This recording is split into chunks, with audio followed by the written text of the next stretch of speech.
মানুষের জীবনে দুঃখ ভাগ্যের অনেক গল্প রয়েছে, কিন্তু কিছু কিছু গল্প এতটাই অভিশপ্ত যে শত শত বছর পার হলেও তা বয়ে দেখাতে থাকে।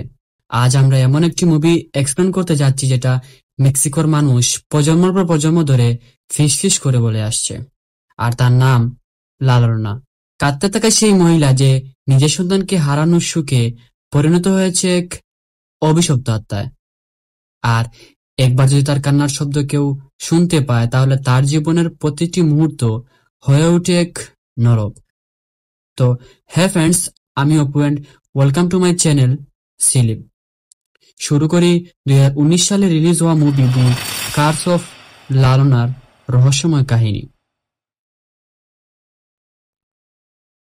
মেক্সিকোর এক পরিত্যক্ত জঙ্গলে এক ছোট্ট পরিবার কিছু আনন্দময় সময় পার করেছে। তবে হঠাৎ ছোট ছেলে চোখের পলক ফেলতেই লক্ষ্য করে আশেপাশে আর কেউ নেই। মা মা বলে ডাকতে ডাকতে একটা নদীর সামনে গিয়ে উপস্থিত হয়, তবে দেখে তার মা তার ছোট ভাইকে পানিতে ডুবিয়ে মারছে। এইটা দেখে সে ভয়ে পালাতে গেলে পিছন থেকে তার মা তাকেও টেনে নিয়ে যায়।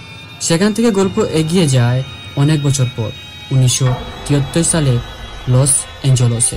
এনা তার দুই সন্তান ক্রিস এবং সামান্থাকে নিয়ে ছোট্ট এক পরিবার। এনের স্বামী মারা যাওয়ার পর দুই সন্তানের সমস্ত দায়িত্ব সে একাই বহন করে। পেশায় সে একজন সোশ্যাল ওয়ার্কার। তার কাজ বাচ্চাদের নিরাপত্তা নিশ্চিত করা এবং তাদের দেখাশোনা করা। দুই সন্তানকে স্কুলে পাঠানোর জন্য তাড়াতাড়ি প্রস্তুত করলে বাস মিস হওয়ায় তাদের আর স্কুলে যাওয়া হয়ে ওঠে না। এন অফিসে গেলে অফিসের বস তাকে জানায় পেট্রিসিয়া আলভারেজের কেস এখন থেকে তার সহকর্মী ডোনাকে দেওয়া হয়েছে। তবে সেটার কারণ জানতে চাইলে বস তাকে বলে ডোনা অফিসে অতিরিক্ত সময় দিতে পারবে, কারণ তার উপর ফ্যামিলি থেকে অতিরিক্ত কোনো চাপ নেই। আসলে এনের স্বামী না থাকায় অফিসের কাজের পাশাপাশি তাকে ঘরের সমস্ত কাজ একাই করতে হয়, তাই অফিসে সময় মতো সে প্রেজেন্ট করতে পারে না। এন তখন বলে সে কিছুদিন আগেই হলো বিয়ে করেছে এবং তার কোনো সন্তান নেই। পরিবার থেকে সে যথেষ্ট সাপোর্ট পাওয়ায় অফিসে ভালো সময় দিতে পারছে।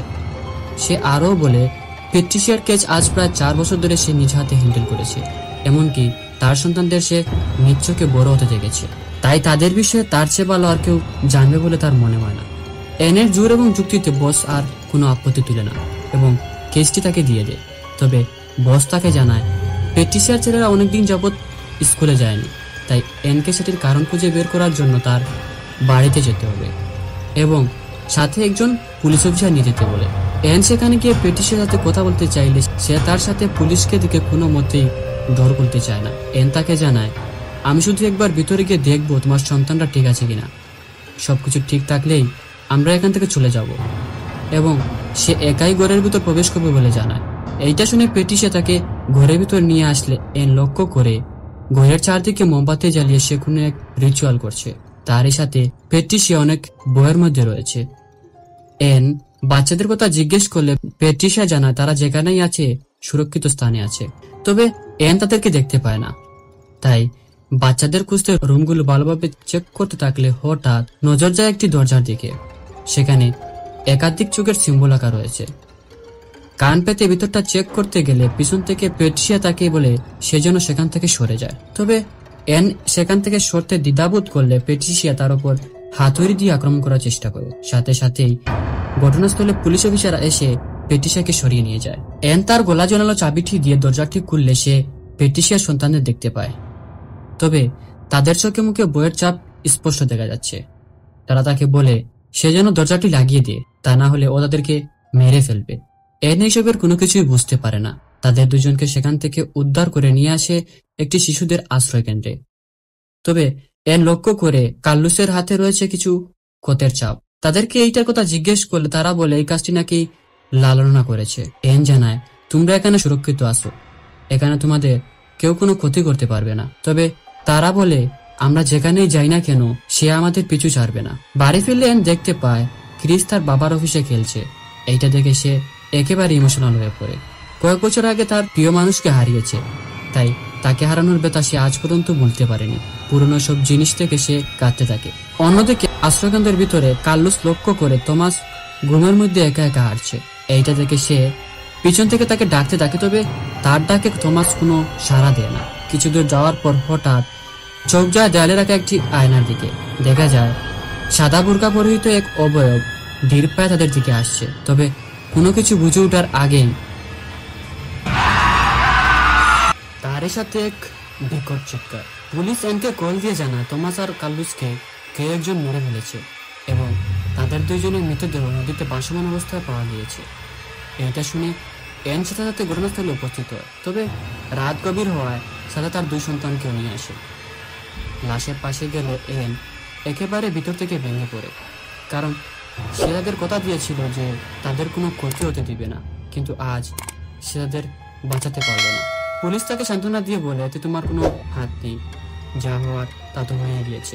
তৎক্ষণাৎ পেটসিয়া সেখানে আসলে তার সন্তানের মৃত্যুর জন্য এনকে দোষারোপ করতে শুরু করে। সে বলে আজ তোমার জন্য আমি আমার সন্তানদের হারিয়েছি, শুধুমাত্র আরেকটি রাত বাকি ছিল, যার পর তার কাছ থেকে আমার দুই সন্তানকে চিরদিনের জন্য মুক্তি করে দিতাম। এন তাকে বলে কার কাছ থেকে মুক্তি পাওয়ার কথা বলছো তুমি? তখন সে লালরনার নাম উল্লেখ করে। অন্যদিকে ক্রিস গাড়ি থেকে নেমে একটি টানেলের ভিতর লুকিয়ে দূর থেকে সবকিছু দেখছে। তখনই পিছন থেকে এক মেয়ের কান্নার শব্দ তার কানে ভেসে আসে। পিছনে ফিরতেই মেয়েটি ধীরে ধীরে তার দিকে এগোতে থাকে এবং হঠাৎ তার হাতটি চেপে ধরে। ক্রিস কোনো মতে নিজেকে মুক্ত করে এক দৌড়ে গাড়ির ভিতর ঢুকে পড়ে। তবে আত্মাই তাকে গাড়ির ভিতরেও হর্ন করতে শুরু করে, যার ফলে দুইজনের দম বন্ধ হয়ে যাওয়ার মতো অবস্থা। তৎক্ষণাৎ এন সেখানে উপস্থিত হলে দেখতে পায় তারা দুইজন অনেক ভয়ের মধ্যে রয়েছে। ক্রিস জোরে জোরে নিঃশ্বাস নিচ্ছে, কিন্তু তাদেরকে এর কারণ জিজ্ঞেস করলে ক্রিস কোনো কিছুই বলে না। বাড়ি ফিরে রাতে ঘুমানোর সময় ক্রিস তার হাতে একটি লালচে দাগ দেখতে পায়, তবে সে এইটাকে খুব বেশি গুরুত্ব না দিয়ে ঘুমিয়ে পড়ে। সকালে এন চার্চে উপস্থিত হলে দেখতে পায় একজন তান্ত্রিক কিছু মানুষকে শুদ্ধিকরণ করাচ্ছে, সাথে কিছু মন্ত্র পড়ে তাদেরকে ফু দিচ্ছে, যাতে তাদের ভিতরে কোনো অশুভ শক্তির প্রভাব থাকলে সেটি দূর হয়ে যাবে। এন ফাদার ডন গেরার্ডোর কাছে লালনার কথা জানতে চাইলে তিনি তাকে তার বিষয়ে বলতে শুরু করেন। তিনি বলেন বহু বছর আগে মেক্সিকোতে এক নারী বসবাস করত, যে কিনা মেক্সিকোর মধ্যে সবচেয়ে সুন্দর মেয়ে ছিল। কিছুদিন পর তার বিয়ে হয় এক ধনী পরিবারের ছেলের সাথে, আর সেই সম্পর্কের আলো জন্ম নেয় দুই সন্তান। তবে সুখ যেন তাদের জীবনে এসেছিল অল্প কিছুদিনের জন্য। একদিন সে দেখতে পায় তার স্বামী অন্য এক নারীর কোলে শুয়ে আছে। স্বামীর সেই বিশ্বাসঘাতকতা সহ্য করতে না পেরে রাগ আর দুঃখে সে নিজের সন্তানকে পানিতে ডুবিয়ে হত্যা করে ফেলে। সে ভাবে তার স্বামী যাদের সবচেয়ে বেশি ভালোবাসে সেই সন্তানটাই যদি না থাকে তবে তার সুখও ধ্বংস হয়ে যাবে। কিন্তু পরবর্তীতে যখন সে তার ভুল বুঝতে পারে তখন সে নিজেও সেই পানিতে ডুবে আত্মহত্যা করে। তবে তার আত্মহত্যা করার পর পরিণত হয়ে এক অভিশপ্ত আত্মায়। কথাবার্তা শেষে ফাদার এনকে একটি রোজারি দিয়ে বলেন এইটা যেন সে সবসময় তার কাছে রাখে, কারণ সেটা তাকে সব ধরনের অশুভ শক্তি থেকে বাঁচাতে সাহায্য করবে।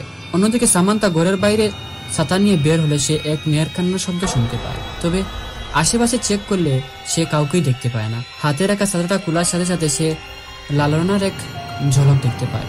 তারই সাথে হাত থেকে ছাতাটা পড়ে গিয়ে সেটা অটোমেটিক নদীতে গিয়ে পড়ে যায়, যেন মনে হচ্ছে কোনো এক অদৃশ্য শক্তি সেটা কন্ট্রোল করছে।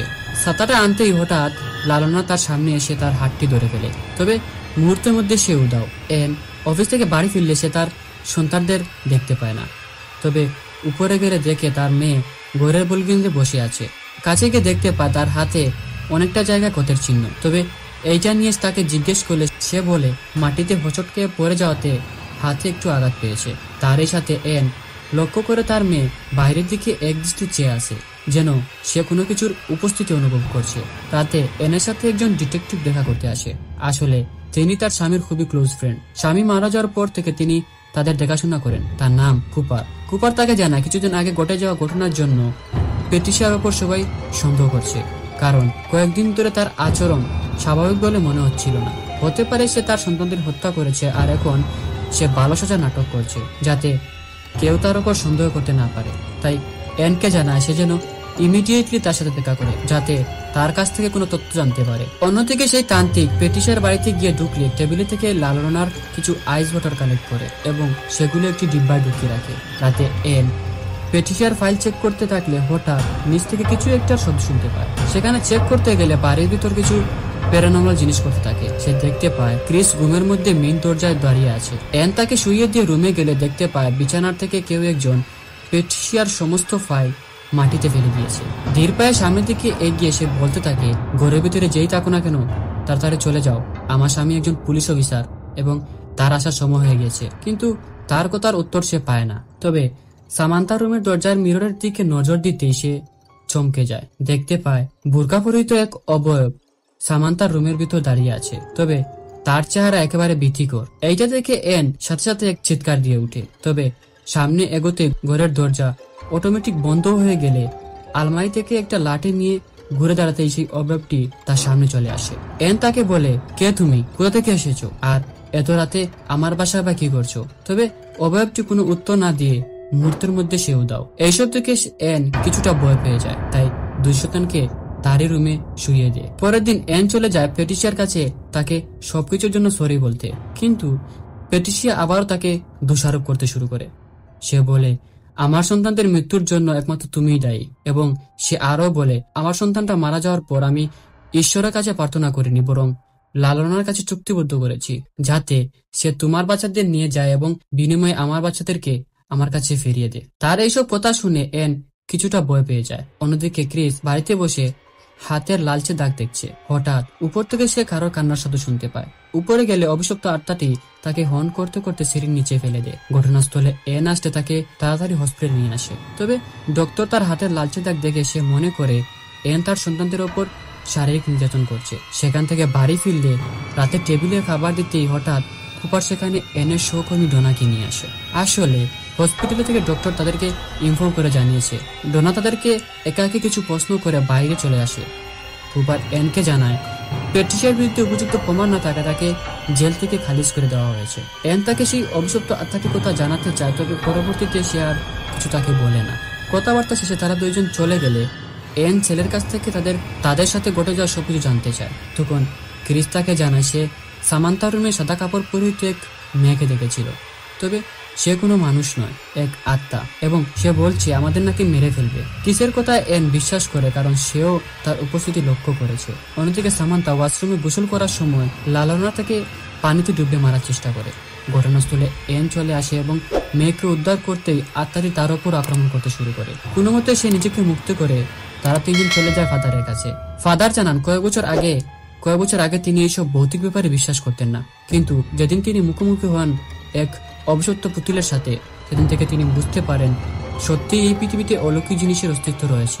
আর সেই পুতুলটি কোনো সাধারণ পুতুল নয়, বরং অ্যানাবেল, যার নাম কম বেশ সবার কাছেই পরিচিত।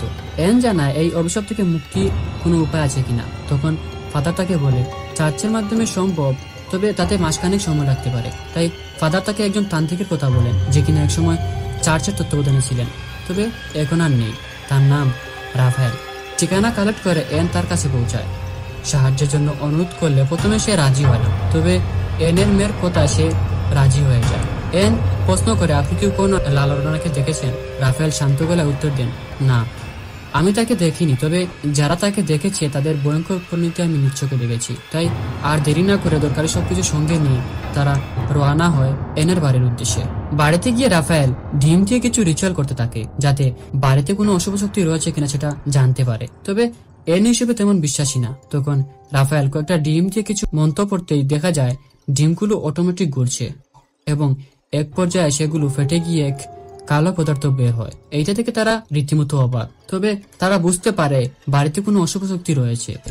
তাই রাত নামার আগে তারা রিচুয়ালের সমস্ত কিছু রেডি করে। ক্রিস একটি হোলি ক্রস হাতে নিয়ে রাফায়েল তাকে জানায় এই ক্রসটি ফায়ারটি গাছ থেকে বানানো হয়েছে। লোকে বলে লালনা যখন তার সন্তানকে পানিতে ডুবিয়ে হত্যা করছিল তখন এই গাছটি নাকি সেটা থেকে কান্না করেছিল, তাই এটির সামনে সে কিছুটা হলেও দুর্বল হয়ে পড়ে। রাত হলে লালনা তার উপস্থিতি জানান দেয়।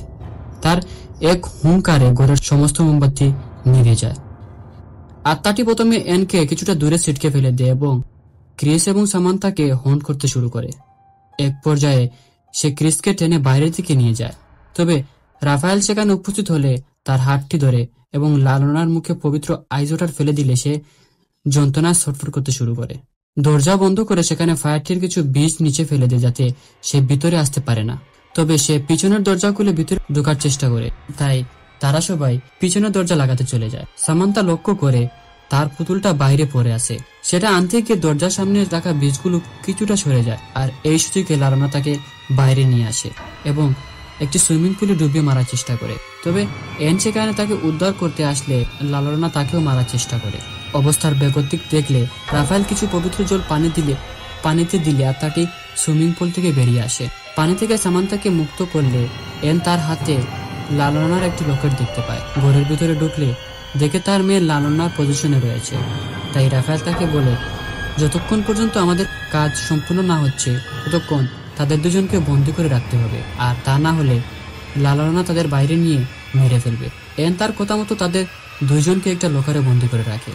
এন লালনার লকেটটি রাফায়েলকে দেখালে সে বলে, এইটা তোমার কাছে রাখো, কারণ এইটা তার বিপক্ষে কাজে আসতে পারে। তবে তার এই কথা ক্রিস লকার থেকে শুনতে পায়। তারা দুজন কিছু সময়ের জন্য রেস্ট নিতে গেলে হঠাৎ সেখানে পেট্রিসিয়া চলে আসে এবং দুই সন্তানকে ঘরের বাইরে নেওয়ার চেষ্টা করে। এন আর রাফায়েল তাকে আটকাতে গেলে সে রাফায়েলের উপর গুলি চালিয়ে দেয়। সঙ্গে সঙ্গে সে মাটিতে পড়ে যায়। দরজার সামনে রাখা বীজগুলো সরিয়ে দিতেই লালনা ভিতরে প্রবেশ করে। প্রথমত সে এনকে তার অদৃশ্য শক্তি দিয়ে একটা ঘরের ভিতর বন্দী করে। এই সুযোগে ক্রিস এবং সামান্তা লকেটটি নিয়ে উপরে ছাদে লুকিয়ে পড়ে। তবে কোনো লাভ হলো না, কারণ লালনা সেখানেও চলে আসে। ক্রিস তার সামনে তার লকেটটি ঝুলিয়ে রাখতেই সে কিছু সময়ের জন্য স্বাভাবিক অবস্থায় ফিরে আসে। তবে পিছনের আয়নার উপরে পর্দাটা সরতেই আয়না তার ভয়ঙ্কর চেহারা প্রতিফলিত হয়। এন রুম থেকে কান্না করতে থাকলে পেট্রিসিয়া তাকে মুক্ত করে দেয়। সাথে সাথে এন আর রাফায়েল সেখানে উপস্থিত হয়। পিছন থেকে রাফায়েল হোলি ক্রসটি নিয়ে তার দিকে এগোতেই লালনা তাকে ধরে ছিটকে ফেলে দেয় এবং এনও তার সন্তানদেরকে মারতে সামনে এগোতে থাকে। রাফায়েল হোলি ক্রসটি এগিয়ে দিতে এন সেটা তার বুকে ঢুকিয়ে দেয়, যার ফলে তার সমস্ত শরীর বাতাসের সঙ্গে মিশে যায় আর সে চিরদিনের জন্য হারিয়ে যায়। পরের দিন রাফায়েল তাদের কাছ থেকে বিদায় নিয়ে চলে গেলে এন ফ্লোরে রাখা পানিতে কিছু একটা জিনিস উপলব্ধি করতে পারে। তার মানে হয়তোবা লালনার অস্তিত্ব এখনো রয়েছে। তো ভিডিও কেমন লাগলো তা অবশ্যই কমেন্ট করে জানাবেন, আর ভিডিওতে লাইক এবং সাবস্ক্রাইব করতে ভুলবেন না। ভালো থাকবেন, সুস্থ থাকবেন, আল্লাহ হাফিজ।